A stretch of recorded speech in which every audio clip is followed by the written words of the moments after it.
Hi friends, welcome back to my channel. ఈరోజు special recipe వచ్చేసి sweet shop స్టైల్లో బాదుషా ఇంట్లోనే చాలా సింపుల్గా టేస్ట్గా ఎలా తయారు చేసుకోవాలనో చూద్దాం.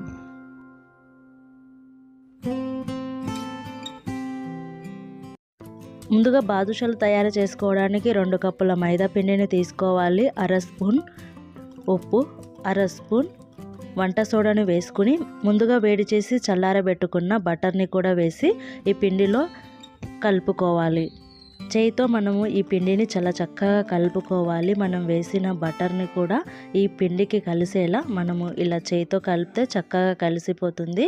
మనకు బటర్ వేసింది సరిపోయిందో లేదో తెలవాలి అంటే ఇలా ముద్దలా చేస్తే ముద్ద అవుతే మనం వేసిన బటర్ సరిపోయినట్టు.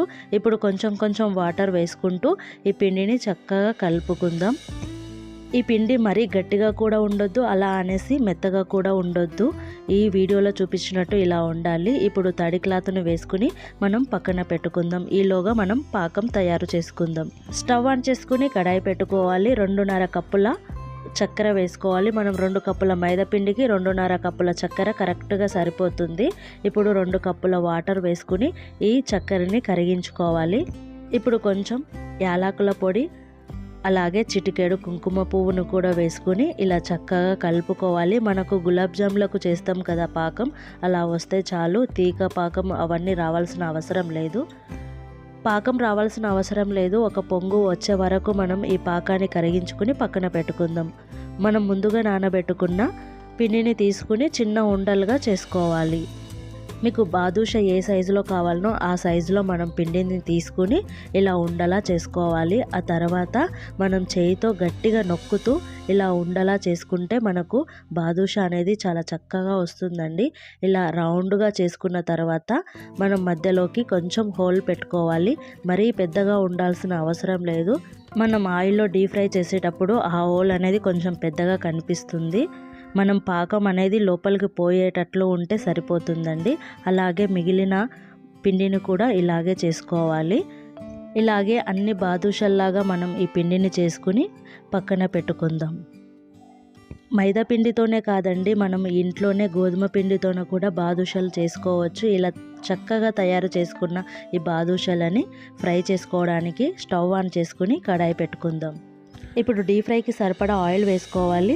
ఈ ఆయిల్ ఇంత వేసుకుంటే సరిపోతుంది.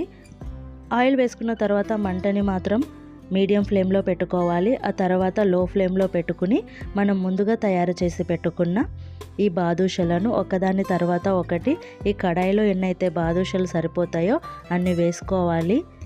ఇప్పుడు మంటని మీడియం ఫ్లేమ్లో పెట్టుకుని ఈ బాదుషాలని ఫ్రై చేసుకోవాలి. అప్పుడే లోపల వరకు ఈ బాదుషా మంచిగా ఫ్రై అవుతుంది.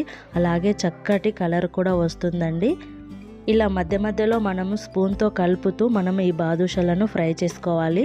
ఒకవైపు కాలిన తర్వాత మరొక వైపు తిప్పుతూ మనం ఫ్రై చేసుకుంటే మంచి కలర్ వస్తుందండి.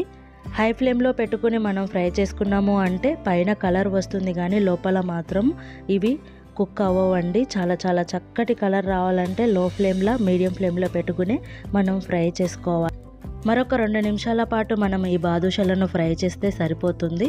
ఇలా చక్కగా ఫ్రై అయిపోయినాయి కదా. ఇప్పుడు మనం ఈ బాదుషాలను తీసి పక్కన పెట్టుకుందాం.